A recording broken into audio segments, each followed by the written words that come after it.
Dawn in the Mojave Desert. Chris Tanner and Dan Koda are about to test something called a supersonic decelerator.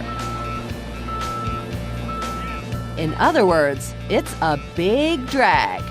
This SIAD-E has been in development for a little over 3 years. It's designed to slow the descent of a spacecraft to the surface of Mars. Today is its biggest test yet. No one's tested this scale at this speed ever before. They want to see if the parachute hybrid can hold together at 350 kilometers per hour. This is their second attempt. There's definitely a lot at stake today. If this test fails, there's a chance that they would take the technology and just shelve it. Landing on Mars presents a huge problem that Chris and Dan are trying to tackle. The atmosphere of Mars is very thin. It's almost like being about 180,000 feet here at Earth. And when the atmosphere is that thin, your entry vehicle by itself can't slow you down. You can hit the ground going almost supersonic. And so what we do is we develop an entirely new technology that we attach directly to the entry vehicle. That's the SIAD, the Supersonic Inflatable Aerodynamic Decelerator. They extend our ability to decelerate into Mach 4 and Mach 5 speed regimes, which we need in order to land heavier payloads on Mars, be it heavier rovers or potentially even people. This SIAD was built at Airborne Systems in California. Alan Lowry and his team are space parachute experts. This device is also known as a ballute. And a ballute is kind of a hybrid between a balloon and a parachute. This early test will make sure all the seams hold together under pressure. It's ram air inflated. As you can see, we've got all that air blowing into the inlets. And what that allows us to do is keep it inflated for a much longer period of time. That means on a spacecraft, acceleration itself will help inflate the device. They measure the shape of the SIAD at every stage to be sure it's intact. We put these retroreflective targets all over in order to make a photogrammetric measurement of the shape so that we know what the shape looks like whenever we go into testing. 6 months later, they're here at U.S. Navy Base China Lake, the best place on Earth to create the stress and speed they need to test the SIAD in action. The SIAD that we had at Airborne is installed on the rocket sled right here. We're doing a structural verification of it to make sure that it's strong enough before we go fly it supersonically at high altitude here at Earth. It's all or nothing for this team, and plenty could go wrong. We've never seen the SIAD inflate at full speed. There's a host of what we call unknown unknowns that could potentially happen during such a rapid inflation of such a large test article.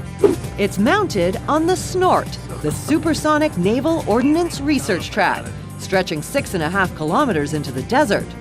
SNORT has been used to test everything from aircraft parts to missiles. To get ready today, we have about a 7 or 8 hour run-up to when we actually hit the go button and do the test. We need to make sure that all of our systems are working correctly. So, safe out? Safe out. Okay, so what we're looking at here is all of our instrumentation, which is controlling the vehicle up above it. So this is getting pushed by the sled. This is our pyro box that actually triggers the inflation process. And the thing that starts that whole inflation process is this wire right here. When the rocket sled gets up to about full velocity, the wire that Dan showed you is going to go through this cut knife. This cut knife is going to break that wire, and that's going to trigger our pyrotechnics, which release the SIAD, and it also is going to trigger the pressure system, which is going to inflate the SIAD. They pressurize the system to eject the SIAD from its case, which will expose the ram air inlets to keep it inflated. As go time approaches, everyone but the rocket team is pushed back to the command center. As soon as they bring those rockets out, everything gets really serious. So to accelerate this 55,000-pound rocket sled, we use 6 Nike rocket motors. Each of these rocket motors generate 45,000 pounds of thrust. We light 4 of them simultaneously to accelerate the rocket sled up to 220 miles an hour-ish. And then we have 2 more as sustainer motors, which maintain the same velocity and the same dynamic pressure on our SIAD during our test window. Years of work have come down to this. All right, everything go good? 5, 4, 3, 2, 1, 0.